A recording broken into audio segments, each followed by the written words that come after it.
बिस्मिल्लाहिर्रहमानिर्रहीम। सभी देखने वालों को खुश आमदीद। आज की इस वीडियो में हम ज़कात के बारे में जानने की कोशिश करेंगे कि इसका किस तरह हिसाब किया जाता है और कौन से माल के ऊपर कितनी ज़कात जो है फ़र्ज़ होती है। याद रहे कि ज़कात जो है हर आकल और बालिग मुसलमान पर साल में एक बार देना लाजम होता है, जबकि वो साहब इंसाब हो। और ये इंसाब जो है इसका मिक्स की मकदार हर माल के ऊपर मुख्तलिफ होती है।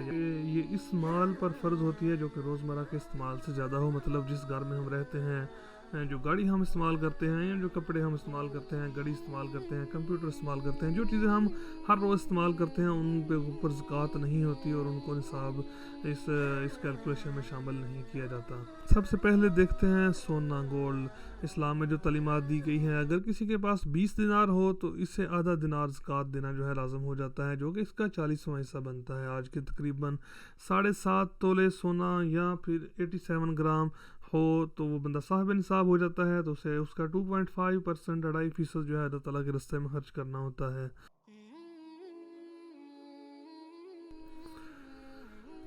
इसके बाद देखते हैं चांदी। चांदी का हिसाब जो है इस इस्लाम में जो तालीमात दी गई हैं, चांदी अगर किसी के पास 200 दिरहम हो तो उसे 5 दिरहम जो है ज़कात देना लाजम होता है, जो कि उसका 40वां हिस्सा ही बनता है। ये तकरीबन आज के हिसाब से 52.5 तोले या 612 ग्राम चांदी बनती है। मौजूदा जो करेंसी है मुख्तलिफ ममालिक की करेंसी होती है, तो ये सोने के इक्विवेलेंट ही होती है, क्योंकि इसको जो करेंसी नोट हैं ये सोने के मुतबादल जो हैं जारी किए जाते हैं, तो इसके ऊपर भी सोने का निसाब ही लगेगा। मतलब 2.5% इसके ऊपर भी जो ज़कात देना होगी, अगर ये सोने के हिसाब से निसाब तक पहुंच जाती हो।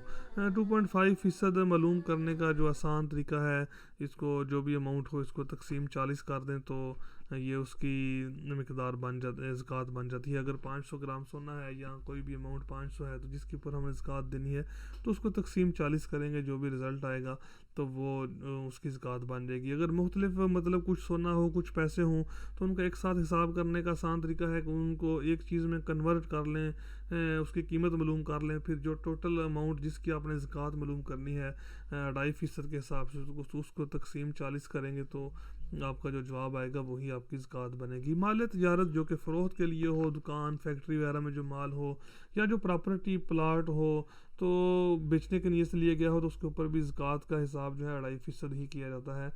2.5% 40वां हिस्सा जो है उसका ज़कात देना लाजम होता है। इसके बाद हम देखते हैं जो मकान या प्रॉपर्टी किराया पर दी हो उसकी कीमत पर ज़कात नहीं बल्कि उसके किराया पर ज़कात देना लाजम होती है। इसके बाद हम देखते हैं जो ज़मीन से अनाज चीज़ें उगाई जाती हैं उसके बारे में इस्लाम में क्या तालीमात दी गई हैं। तो इसका निसाब जो है 5 वसक है। अगर आज के तकरीबन 720 किलो किसी के पास इतनी फसल हो तो उसके ऊपर जो है ज़कात देना फ़र्ज़ हो जाती है, और ये इसका 10% बनता है। इसे उशर भी कहते हैं। अगर कुदरती पानी इस्तेमाल होता हो तो फिर 10%, और अगर पानी की कीमत बंदा अदा करता हो, ट्यूबवेल वगैरह का पानी हो तो फिर जो है ये 5% देनी होती है। शहद अगर किसी के पास शहद के 10 मशकीज़ें हों तो उसे एक मशकीज़ा जो है अल्लाह ताला के रास्ते में देना होता है। आगे हम देखते हैं जानवरों के बारे में क्या अहकाम दिए गए हैं कि कौन से जानवरों पर कितनी ज़कात देना होती है। ऊँट अगर किसी के पास 5 से कम ऊँट हों तो उसके ऊपर ज़कात नहीं होती। अगर किसी के पास 4 हों तो उसे ज़कात देना लाजम नहीं है, लेकिन जब जो ही 5 ऊँट होंगे किसी पास उसे एक बकरी जो है वो ज़कात देना लाजम होता है। 5 से 24 ऊँटों पर एक ही ज़कात है और जो कि एक बकरी है, लेकिन अगर 25 से 35 ऊँट हों तो एक साल की ऊँटनी जो है वो ज़कात देना होगी, और इसकी तफसीलात जो हैं इसी तरह आगे भी चलती हैं। गाय और भैंस पर ज़कात का क्या हुक्म है। अगर किसी के पास गाय या भैंस इनकी तादाद 30 हो तो उसके ऊपर ज़कात शुरू होगी। 30 से कम हो तो ज़कात नहीं देनी। जब 30 हों एक साल का एक बछड़ा जो है अल्लाह ताला के रास्ते में ज़कात की शक्ल में देना होगा, और अगर 40 हों तो 2 साल का बछड़ा देना होगा। बकरियों और भेड़ों के बारे में क्या अहकाम दिए गए हैं। बकरियां और भेड़ें जो हैं अगर किसी के पास 40 बकरियां हों तो ज़कात देना होगी, और अगर इससे कम होंगी तो ज़कात देना उस वक्त तक ज़रूरी नहीं। 40 से 120 बकरियों तक एक ही निसाब है, जो कि एक बकरी जो है साल में देना होती है, और अगर 121 से 200 तक बकरियां होंगी तो फिर 2 बकरियां देना होगी।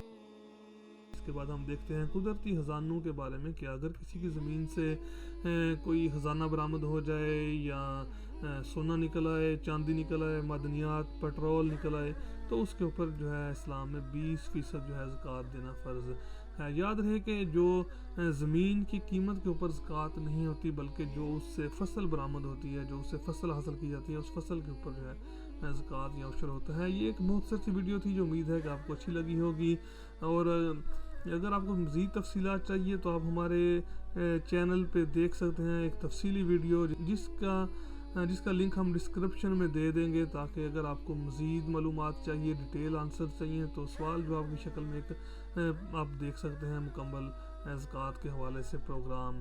اور اگر یہ ویڈیو آپ کو اچھی لگی ہوئی ہو تو آپ ضرور ہمارے چینل کو سبسکرائب کریں اور اس ویڈیو کو لائک کریں اور اسے دوسرے دوستوں تک شیئر کریں، جو کہ ایک صدقہ جاریہ ہے۔ بہت جلد ملاقات ہوگی آپ سے کسی اور ویڈیو میں، تب تک کے لیے اللہ حافظ۔